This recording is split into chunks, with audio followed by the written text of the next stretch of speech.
বাংলাদেশের মধ্যে যে কোনো কিছু হলেই মানে একটা জিনিস তুলে ধরে। এরা রাজাকার, এরা স্বাধীনতা বিরোধী, যুদ্ধ অপরাধী। এই যে যারা মানে বলে স্বাধীনতা বিরোধী, যুদ্ধ অপরাধী, মানে কিছু কিছু মানুষের বয়স তো মনে করো যে স্বাধীন যে দেশ হয়েছে, যে মানে দেশ স্বাধীন হয়েছে 1971 সালে, তাই না? মানে তার অর্ধেক বয়সও হয় নাই, এইগুলা মানুষ এইগুলা কথা বলে। ও স্বাধীনতা কি বোঝে? হ্যাঁ, ওর বাপই জানে না খবর। আবার মনে করো যে বিশ্বের অন্য অন্য দেশে, যেমন আমি বিদেশ ছিলাম, হ্যাঁ, আমরা যে বিদেশ ছিলাম তখন দেখতাম যে অন্যান্য দেশে পার্লামেন্টে মনে করো যে যে টাকা খরচ হয়, তো তারা ওই খরচটা বাঁচানোর জন্য তাদের মানে অল্প সময়ের মধ্যে বাজেট চাওয়া শেষ করে, মানে তাদের টাইম মানে করে দেয় আর কি, মানে তাদের বক্তব্য শেষ করে দেয়, তাই না? হ্যাঁ। ও, যেটা বলতে চাইছিলাম, আর বাংলাদেশের মধ্যে মনে করো যে সংসদ ভবনে গিয়ে মানে বাংলাদেশের একদম পরিচিত একটা বন্ধন আছে, যেরকম যে যাত্রা গানে বন্ধন আছে, এই তো আমার দেশ সোনার বাংলাদেশ, তাই না? তো সংসদের একটা ঐতিহ্যবাহী বন্দনা আছে। ওই বন্দনা করতে করতে 7-8 মিনিট শেষ, আর 2-4 মিনিট চাইয়া কেউ বাজেট চাইলে চায়, না চাইলে অন্য জনের নামে বদনাম করে বসে থাকে। একটা পার্লামেন্ট, ওখানে যে মিনিটে কত টাকা খরচ হয়, তো তারা খরচ না বাঁচিয়ে মনে করো যে পার্লামেন্টের মধ্যে একটা জায়গায় গিয়া, হ্যাঁ, মানে আজে বাজে কথা বইলা সময় নষ্ট করে। মানে দেশ যেভাবে উন্নত হবে ওরকম কোনো কথাই বলে না। হ্যাঁ, দেশের কোনো কথা নাই, কেরা কি করলো মানে ওইটা নিয়েই তাদের তোলপাড় শুরু হয়ে গেছে। হ্যাঁ, এই যে এটাও ছাত্রদের মধ্যে জামাত ঢুকছে, বিএমপি ঢুকছে, শিবির ঢুকছে, বিএমপি উস্কানি দিছে, এরকমই। তা এই যে মনে করো যে সংসদে গিয়া মনে করো দেশ কিভাবে উন্নয়ন করা যায়, আমার এলাকায় অমুক জায়গায় ব্রিজ নাই, অমুক এলাকায় তলে গেছে পানিতে, তো এইসব কোনো কিছুই বলে না কিন্তু। ওই যে আরেকজনের নামে বদনাম কইরা, মানে ওইটা বদনাম কইরা। হ্যাঁ।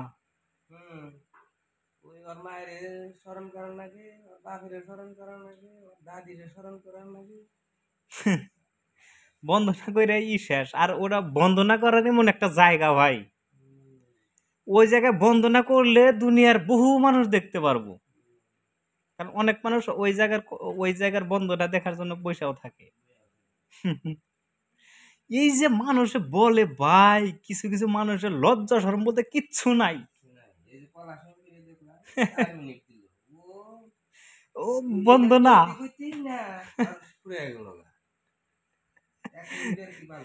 আহ, হুম। বন্দনা করতে যদি এতক্ষণ লাগে, তাহলে নাটকের যে পুরা চক্র আছে এটা বইলা শেষ করবো কতক্ষণ? নাটকের চক্র বলতে মনে করো যে তোমার আহ, এই যে বাজেট নিয়ে কথাবার্তা, এইটা বলা লাগবে বেশি। একই বন্দনা তো সবাই প্রতিদিনই করে, একই বন্দনা কতদিন শোনা যায়? আমরা মুক্তিযোদ্ধাদের অনেক সম্মান করি, ভালোবাসি, সমস্যা নাই, তাদের আমরা যথেষ্ট পরিমাণ মনে করে যে শ্রদ্ধা সম্মান করি, সারা জীবন করেই যাবো। তারা যদি যুদ্ধ না করতো বা যারা শহীদ হয়েছে তারা যদি জীবন মানে যুদ্ধে গিয়ে শহীদ না হইতো, মানে এরকম একটা মনে করো যে স্বাধীন দেশ পাইতাম না, তাই না? এখন তারা তো স্বাধীন করে গেছে, এখন তো মনে করো যে কিছু কিছু মানুষজন আছে তারা তো পরাধীন বানিয়ে ফেলাইছে আমাদের। একটা মনে করো যে কয় যে আমাদের বাক স্বাধীনতা আছে, ওরে ভাই কিছু বলাই জানা, মনে করো যে অবস্থা খারাপ।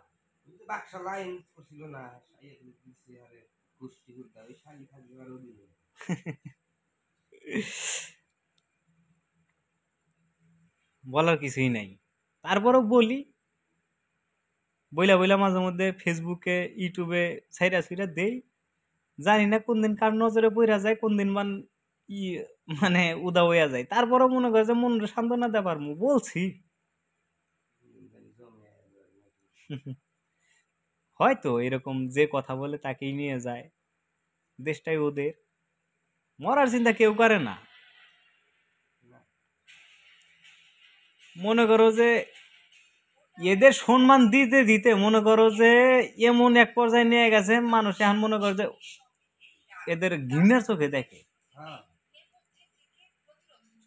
এরা এটা বানাইছে কারা? ওরাই বানাইছে এরকম। এই যে ছাত্ররা মাঠে নামছে, যে দেশের জনগণ চাইতেছে যে আমরা এরকম সংবিধান চাই না, মানে তারা সংবিধান করবই,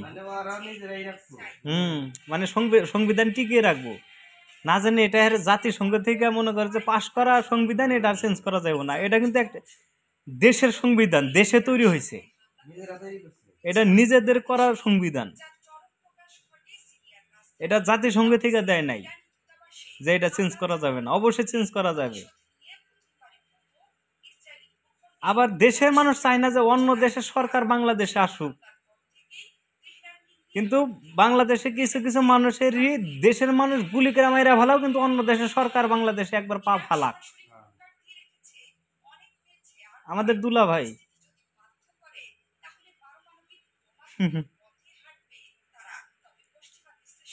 যে অবস্থা লেখাপড়া, এটার কথা বলা যায় না,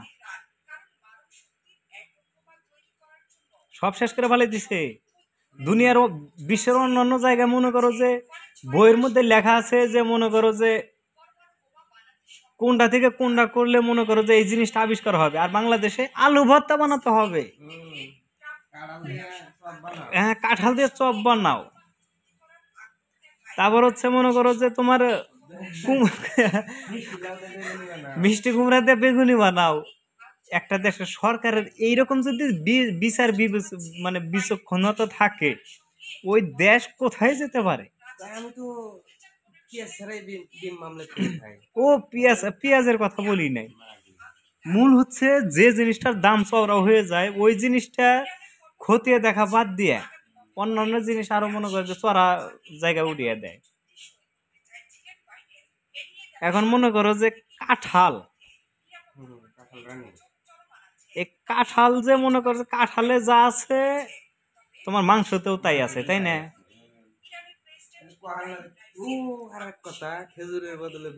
ও খেজুরের বদলে বড়ই, এটাকে শেষ করবার দাও। যেটা বলতেছি যে মনে করো যে এই মাংস, কাঁঠালের টেস্ট আর মাংস টেস্ট এক রে ভাই।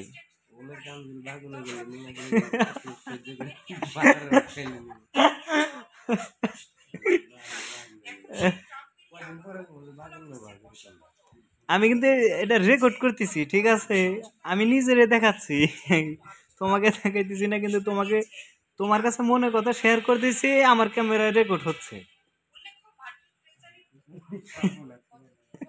সব আসে কিছু না, হাসতেছি, কিন্তু আমার হাসার জবাব তারা বুঝিয়ে দেবে, সমস্যা নাই, মাইনা নিছি, পরাধীন আছি, তারা যা শাস্তি দেবে মেনে নেব। এখন কথা হচ্ছে যে এই যে যখন মনে করো যে কাঁঠালের সিজন শেষ হবো, তখন মানুষ কি করব? তখন যদি মাংস খাওয়ার ইচ্ছা হয়, ফ্রিজে কয়দিন থাকবো পয়সা যাবো। ও আবার আবার মনে করো যে মরিচ মনে করো যে সিদ্ধ করে শুকাইয়ে রাখতে বলছে, তাই না? আবার পানিতে চাইরা দিলি নাকি তাজা হবে। কও, একটা দেশের সরকার কি ফর্মুলা গুলা দেয়, বলছে যে মহিলা মানুষের বুদ্ধি তলানিতে, এটা ওই তলানি, আসলেই তলানি।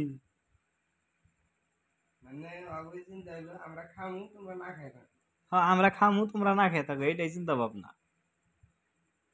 হাই রে দেশ।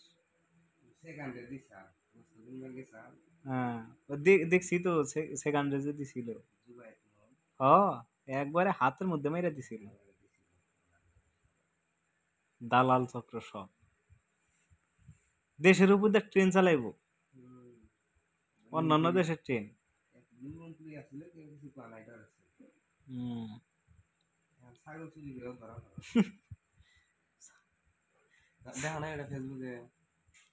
না, এটা আমি দেখি নাই।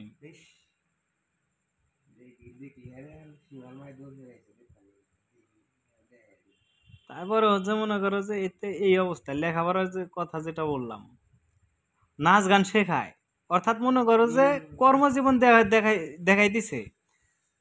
তোমরা লেখাপড়া কইরা মনে করো যে তোমাদেরই করো, দেশে কোনো কিছু আবিষ্কার হবে না। অন্যান্য দেশ মনে করো যে আইসা আমাদের উপর মনে করো যে ওই যে আগে যে নীলরা আছে না, ইংরেজরা যেরকম বাংলাদেশ থেকে নীল চাষ করে, বা মানে ভারতবর্ষ ছিল তো তখন, তাই না, নীল চাষ করে নিয়ে যাইতো, অনেক দামি ছিল কিন্তু নীল। তারপরে অন্যান্য খনিজ সম্পদ ছিল, নিয়ে গেছে গা। ওই তখন তো মনে করো যে এত মানুষ সচেতন ছিল না, যখন বুঝতে পারছে দিল্লি থেকে নেয়ার সাল বাংলার নবাব ছিল না সিরাজউদ্দৌলা, ওর কাছ থেকে নেয়ার সাল না নেওয়া পারে নাই, কিন্তু তখন তো একই ছিলাম না, একই ছিল না। তো মনে করো যে যখন টের পাইছে তখন মনে করো যে আর বাকি নাই কিছু, সব নিয়ে ফেলাইছে, তখন মনে করো যে তাড়িয়ে দিছে। তো বাংলাদেশেও এইরকম আবার সৃষ্টি হবে,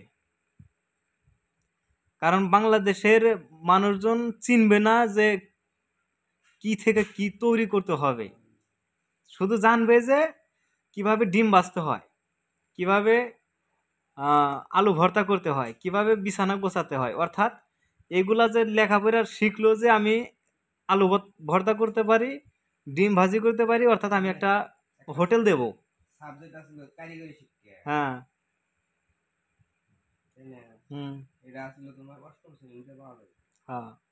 মহিলাদের জন্য তাও, পুরুষের জন্য না। না। এরা এখন অনেক এনে দিচ্ছে। হুম। আর যারা বিছানা যে কিভাবে গোছাতে হয় এরা কাজ করবো তোমার মনে করো যে এই যে রেস্ট হাউসে, বোর্ডিং এ। আর তারপরে আর একটা কি বললাম, ওই যে কিরিং কিরিং সাইকেল চালায়, এরা মনে করো যে সাইকেলে কইরা ওই যে রৌমারি বাজারে কামলা দিতে যাইব। আরো জানি কি বললাম, যে নাচ গান, হ্যাঁ, এরা মনে করো যে ভিডিও কন্টেন্ট ক্রিয়েটর হবে আমার মতো, মানে এগুলো পথ দেখিয়ে দিছে, কিন্তু এরা নিজের পেট চালাইতে পারবো, দেশ চালাইতে পারবো না। এক সময় মনে করো যে আমাদের সিজন শেষ হয়ে গেলে অন্য সিজন আমাদের যে জুনিয়র যারা আছে তারা গোল্লাই যাইব, আমাদের যে ছেলে মেয়ে। তবে একটা কথা মনে রাখো ভাই, আজকে তুমি যেরকম দেশ রাইখা যাইবে, ঠিক তোমার পোলাপানে, তোমার ভাই ব্রাদার যারা আছে, আত্মীয় স্বজন, তোমার পরবর্তী প্রজন্ম এই দেশটাই পাইব। আজকে তোমার ক্ষমতা আছে দেখে তুমি চলে যেতে পারতেছাও, তোমার পোলাপানের ক্ষমতা নাও থাকতে পারে, তখন বুঝবো তোমার পোলাপানে